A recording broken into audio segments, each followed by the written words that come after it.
They stepped into their cars like any of us would, coffee cooling in the cup holder, keys nestled in a familiar groove, seatbelt fastened by muscle memory.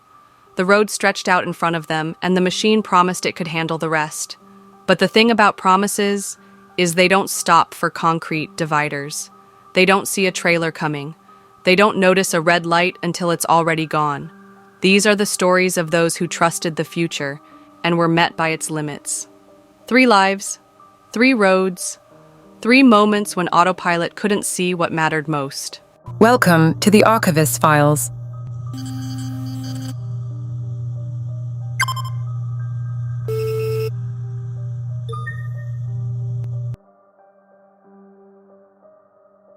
Walter Huang was 38th, a father, an Apple engineer, and like many who build the digital world, he trusted in its potential.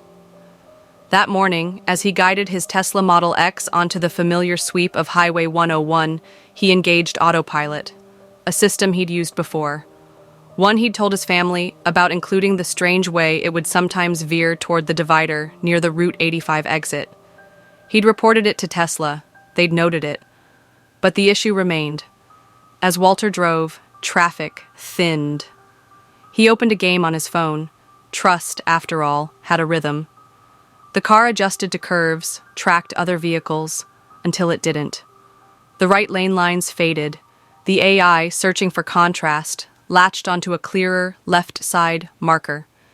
And, in that half-second drift, at over 70 miles per hour, the Model X crossed lanes and slammed into a concrete barrier.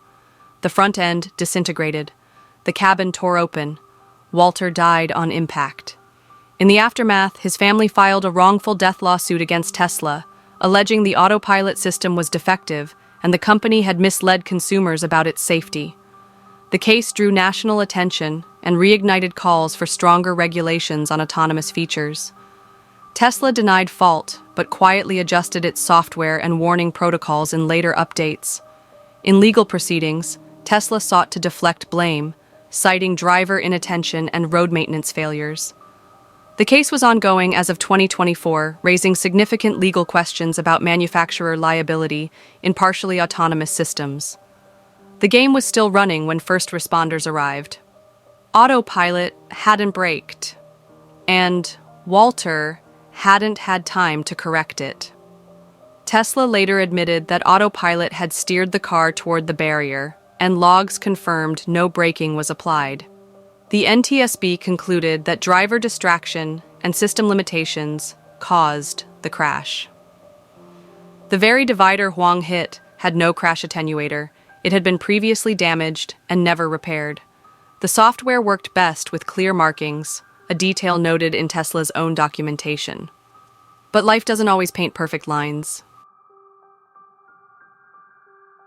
Joshua Brown, 40, was a Navy veteran and tech enthusiast. He loved his Tesla, proudly posting videos of near misses where Autopilot had saved him. He believed in the future. On that sunlit Florida highway, Autopilot was engaged. Joshua sat back, hands off the wheel. The road ahead was straight. Then, from the opposite lane, a white tractor trailer turned left. The Tesla's AI saw the white trailer and mistook it for the sky. No brakes, no evasive turn. The car drove full speed beneath the trailer. The roof was sheared off. Joshua was killed instantly. The tragedy led to widespread scrutiny of Tesla's marketing language around Autopilot. The National Transportation Safety Board criticized Tesla for lacking adequate safeguards and user monitoring systems. Though no charges were filed, the incident prompted Tesla to release over-the-air updates designed to improve object detection and reinforce driver attentiveness. Legally, the case did not result in criminal charges, but the NTSB issued formal recommendations to Tesla and the Department of Transportation, urging stricter oversight of driver assist technologies.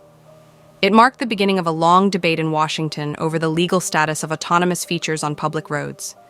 Investigators would later say the system failed to distinguish the truck's broadside, and that the driver, lulled into trust, didn't react. The truck driver claimed he saw the Tesla coming and assumed it would slow down. It never did. After the crash, Tesla updated its radar software to reduce reliance on visual recognition alone. Brown's death was the first known fatality involving Autopilot. A rare event, they called it. An edge case. But edge cases don't feel rare when you're the one inside them. Kevin Riad was 27. That night, his Tesla Model S exited Interstate 91 at 74 miles per hour. Autopilot was on. The road curved. Signs warned of a red light ahead, but the car didn't slow. In the intersection sat a Honda Civic. Inside, Gilberto Alcazar Lopez and Maria Guadalupe Nieves Lopez on their first date. The Tesla ran the red light. It struck the Civic with devastating force. Kevin survived. So did his passenger. Gilberto and Maria did not. Autopilot didn't break. The vehicle's data recorder confirmed it. The aftermath of the crash marked a turning point. Families of the victims called for public awareness of autopilot's limitations. Safety advocates warned that drivers often overestimate the system's capabilities. The incident was cited in federal investigations and led to new scrutiny over whether Tesla's naming and design choices contributed to driver over-reliance. The case became a legal milestone. Prosecutors emphasized the need for accountability, even when software is involved. Though Riad avoided prison, his plea set a precedent. Drivers cannot legally defer responsibility to AI. The case is now frequently cited in discussions about autonomous vehicle regulation and criminal liability. Kevin became one of the first drivers charged with manslaughter in an autopilot crash. In court, he pleaded no contest. The machine had driven. But the law reminded him the responsibility had never left his hands. Investigators said Autopilot failed to recognize the red light or adjust to the intersection's layout. It was later revealed that Autopilot does not always reliably detect stationary objects, especially at high speeds. The NHTSA has since launched multiple probes into Tesla's driver assistance systems for similar failures. Walter, Joshua, Gilberto, Maria. They believed the car could handle it. They believed the machine saw what they saw. But artificial intelligence doesn't grieve. It doesn't flinch. It doesn't see you standing in the crosswalk, or paused at a red light, or veering inches too close to the edge. It calculates. And when it's wrong, it's devastatingly silent. Autopilot was never meant to be the pilot. But somewhere along the way, we stopped watching. In the quiet hum of progress, remember this. The steering wheel may be smooth, the ride quiet, the system confident, but your hands are not optional. Your attention is not a backup plan. And no matter how advanced the road ahead becomes, it's still your life on the line.